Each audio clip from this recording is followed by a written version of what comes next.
Liverpool aýtynyň şäherji we Tramnyň Farab şäherinde ýola goýulan gaplama bag önümçiliginiň işleri häzirki döwrüň talaplaryna laýyklykda alınıp barylýar. Xitay Halk Respublikasyndan getirilen kuwatly enzamlar her sagatda 200-250 kilogram, her güýjündýide bolsa 5 tonna goýulan gaplama bag öndürmäge mümkinçilik berýär.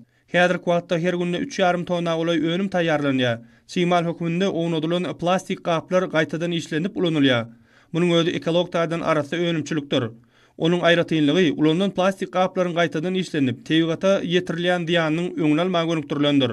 Önümler sargıtlara we bildirilýän isleglere görä dürli renklerde ýokary hil derejesinde öndürilýär. Döwrap önümçiligiň kämil enzamlar bilen agdarlaşdyrylan ýöri tabarlykanyň barlygyny bellemek gerek. Bu täze önümçilikde häzirki döwür üçinli taýýarlanan gaplama baglary Türkiýe, Gruziýa hemde Özbegistan ýaly döwletler uradyldy.